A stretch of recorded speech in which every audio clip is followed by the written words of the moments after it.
La nation est en péril. Dressons nos fronts, prenons le plus bel élan. Message de l'Assemblée plénière extraordinaire des évêques de la Senco du 18 au 20 juin 2026. Nous, cardinal, archevêques et évêques, membres de la Conférence épiscopale nationale du Congo, Senco, nous sommes réunis à l'Assemblée plénière extraordinaire à Kinshasa du 18 au 20 juin 2026. Mus par notre sollicitude pastorale, nous nous sommes penchés sur la situation sécuritaire et sociopolitique préoccupante en vue d'apporter notre contribution à la consolidation de la paix et de l'unité nationale en RD Congo. Constat. La nation est en péril. Notre pays est toujours en guerre malgré les accords de paix signés.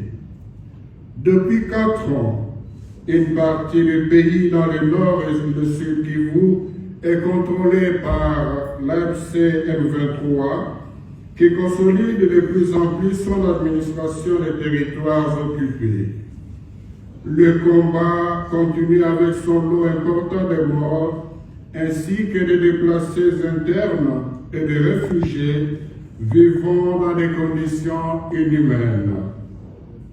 Des armées étrangères se sont installées chez nous, en Ituri et dans une partie du Nord Kivu. Les groupes armés, dont les ADF NALU, sont en train de massacrer des milliers de nos compatriotes. Toujours à l'est du pays, la maladie à virus Ebola fait des victimes avec le risque d'extension si elle n'est pas bien gérée. Par ailleurs, le gouvernement s'efforce à améliorer le social, notamment par la construction des routes, des écoles, des universités, des aéroports ainsi que des hôpitaux dans quelques provinces. Au-delà de ces avancées, sur le plan économique, la majorité de la population vit encore dans la misère. Les projets sociaux initiés par le gouvernement, notamment celui de couverture santé universelle, le programme de développement local des 145 territoires, les projets à impact visible par le truchement de l'Église catholique sont en souffrance. Pendant ce temps, nous observons avec beaucoup d'inquiétude une tension croissante née de la campagne de la majorité au pouvoir en faveur du changement de la Constitution du 18 février 2006.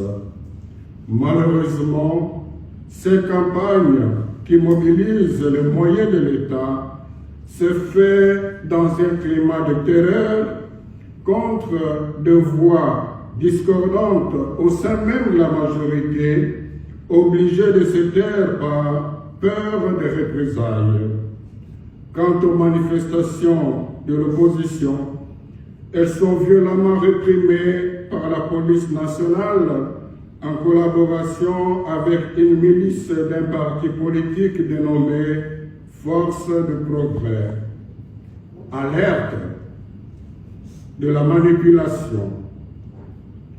Certains tenants du changement de la Constitution du 18 février 2006 ne cachent plus leur principale motivation qui est d'offrir un autre cycle de mandat à l'actuel président de la République. Ce qui serait une rupture du pacte républicain qui est un compromis politique historique chèrement acquis après toutes les crises connues dans le pays depuis l'indépendance. En effet, une des conséquences de la loi fixant les conditions d'organisation du référendum voté sous prétexte de combler un vide juridique serait de rendre possible un référendum qui permettrait de toucher en violation de l'ordre constitutionnel aux matières intangibles déjà verrouillées par l'article 220. Et pourtant, cet article représente un véritable rempart contre la dictature et la privatisation de l'État. Du danger du changement de la Constitution. Nous pensons, quant à nous, que tout passage en force dans cette direction comporte des risques énormes dans la balkanisation du pays. Dans un contexte où les rivalités politiques revêtent des connotations ethniques et tribales, le déclenchement d'une autre guerre civile est à redouter. De tout ce qui précède, après un profond discernement, nous ne voyons ni la nécessité, ni l'urgence, ni l'opportunité de changement de la Constitution. La priorité aujourd'hui en RD Congo, c'est la paix, le bien-être social du peuple congolais, l'unité et la cohésion nationale. Aujourd'hui, du nord au sud, de l'est à l'ouest, notre pays fait face à une insécurité généralisée et à une désacralisation sans précédent de la vie humaine. On assiste à une montée vertigineuse de violences physiques et verbales, surtout dans les grandes villes. Cette situation inquiète toute personne soucieuse de l'avenir du pays, car ce sont des jeunes manipulés et incorporés dans les groupes transformés en milices qui sèment la terreur parmi les populations et imposent parfois les taxes indues au vu et au su de tout le monde sans être inquiétés. Malgré les dispositions constitutionnelles, confère article 190. Si nous n'y prenons garde, nous assisterons à des affrontements interurbains ou interethniques que personne ne saura maîtriser. De la maladie à virus Ebola. Aussi, dans ces contextes d'agitation sociopolitique qui risquent de détourner notre attention des enjeux de notre société, ne perdons pas de vue que la maladie à virus Ebola est un danger pour tous. Il est important que chacun se comporte de façon responsable en respectant les gestes barrières. En présentant nos condoléances aux familles éprouvées, nous exprimons notre sollicitude paternelle et notre gratitude au personnel soignant et aux volontaires engagés dans la lutte contre cette épidémie en collaboration avec le gouvernement et les organisations internationales, tout comme celles locales, dont nous apprécions l'aide. Recommandations. Dès ses origines, la CENICO défend constamment le respect de l'ordre constitutionnel comme gage du maintien d'une paix durable. Fidèles à cet engagement, nous recommandons au président de la République d'honorer le serment qu'il a prêté devant Dieu et la nation, celui de respecter et de défendre la Constitution promulguée en 2006, article 74. Agir autrement engagerait sa responsabilité personnelle et historique. Aux ecclésiastiques et agents pastoraux, de faire large diffusion de ces messages et de veiller de diverses manières la conscience de nos fidèles ainsi que celle des hommes de bonne volonté, afin de résister aux manipulations visant le changement de la Constitution. Nous nous réservons le droit de revenir à vous pour vous annoncer, le moment venu, quelques actions concrètes à mener.